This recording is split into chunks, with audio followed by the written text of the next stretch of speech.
Assalamualaikum warahmatullahi wabarakatuh. Perkenalkan, kami dari kelompok 6 yang beranggotakan Abdullah Mutasirul Haq, Muhammad Irfan Hawari, Muhammad Rehan Rahman, dan Muhaji Dimanyu. Jadi di sini kita akan menjelaskan tentang tugas praktikum yang pertama. Jadi di tugas praktikum yang pertama, kita disuruh melanjutkan hasil praktikum yang kemarin.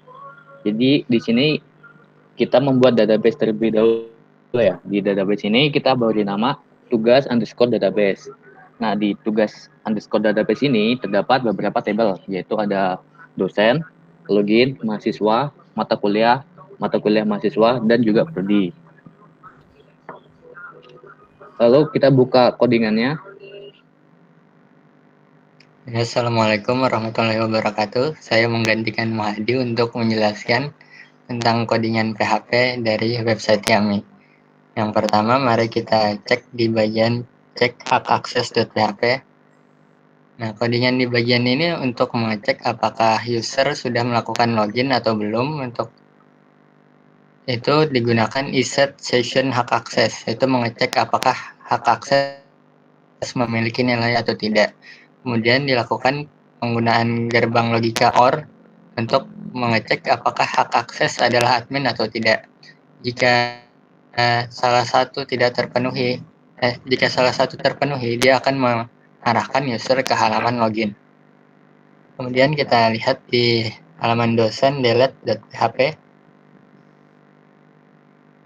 Nah, di sini kita lihat ada require check hak akses.php, itu mengimport dari fungsi yang tadi untuk mengecek apakah dia sudah login.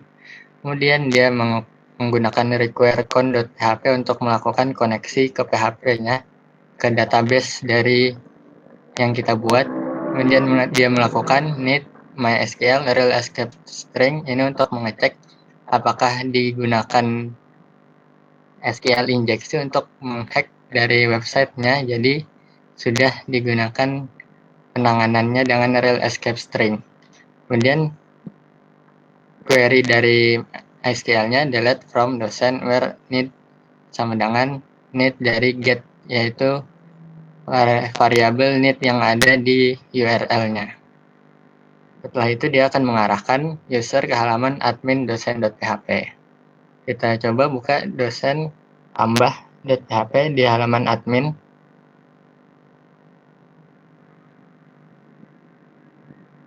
Nah, kita lihat codingan pada line 31 ada select bintang from prodi.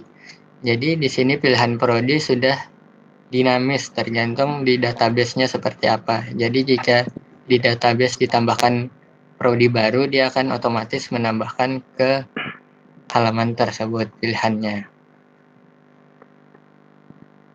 Kemudian di halaman dosen edit, kita lihat. Nah, di sini kita lihat di line 4, dia mengambil data dosen yang akan diedit berdasarkan need-nya. Kemudian di line 21 dia menampilkan value-nya ke dalam input. Kemudian di halaman 15, jika form mendapatkan metode post atau melakukan submit, dia akan melakukan action pada halaman action dosen edit. Nah ya, coba itu dibuka dosen editnya. Nah, ini merupakan codingan dari dosen edit. Dengan update dosen, set data yang akan diubah, kemudian dengan where menggunakan ID-nya. Sekian penjelasan tentang codingan PHP-nya. Lanjut, kita buka websitenya. Kita peragakan website. Nah, di sini adalah tampilan website kami, yaitu sebelumnya kita harus login terlebih dahulu. Kita login. Nah, di sini ada beberapa menu, ada prodi, mahasiswa, dosen, mata kuliah, dan logout. Nah, kita buka di bagian prodi. Nah, di sini adalah cara kita bisa menambahkan prodi. Mungkin kita bisa pencet tambah. Nah, di sini kita bisa menuliskan nama prodi, misalnya matematika. lalu kita tambahkan saja. Nah, nanti akan muncul di situ matematika. Lalu kita buka di bagian mahasiswa. Kita bisa juga mendelete di bagian situ atau mengeditnya. Lalu kita buka bagian mahasiswa. Nah, di sini berfungsi untuk menambahkan mahasiswa.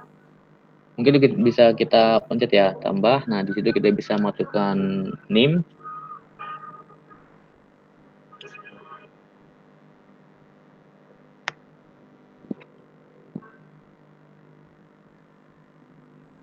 Lalu kita masukkan nama. Lalu kita bisa pilih prodi. Lalu kita tambahkan. Nah, nanti di situ akan masuk ya. Dari tabel mahasiswa itu odading masuk datanya di prodi matematika. Lalu di sini mahasiswa juga bisa melakukan FRS. Nah, di FRS ini si mahasiswa bisa menambahkan mata kuliah. Nah, misalnya di sini kita tambahkan nih nulis biner 2 oleh Master of Binary. Nah, lalu kita simpan. Nah, di situ mahasiswa melakukan FRS, yaitu mengambil mata kuliah nulis biner 2, dosennya Master of Binary, dan SKS-nya ada 3. Di sini kita juga bisa menghapus. Nah, kita bisa hapus mata kuliahnya. Nah, terhapus seperti itu. Lalu di bagian dosen, nah di sini dosennya kita bisa tambahkan seperti NIDN, lalu ada nama, lalu ada di pilihan prodi ya, kita bisa pilih dosen itu berada di prodi mana, lalu kita tambahkan. Nah, di sini akan muncul yang kita tambahkan, itu si Rehan. Lalu kita juga bisa mendelete atau mengedit nama dosen, seperti itu. Misal nih, Master of Binary kita ubah nih NIDN-nya, dan juga namanya. Namanya kita ganti. Full ya. Kita simpan. Nah, di sini namanya kan terganti. Gitu. Lalu kita bisa membuka mata kuliah. Nah, di sini adalah daftar mata kuliah. Di situ ada dosen pengampunya dan juga SKS. Nah, kita bisa tambah di mata kuliah tersebut. Kita buka mata kuliah baru.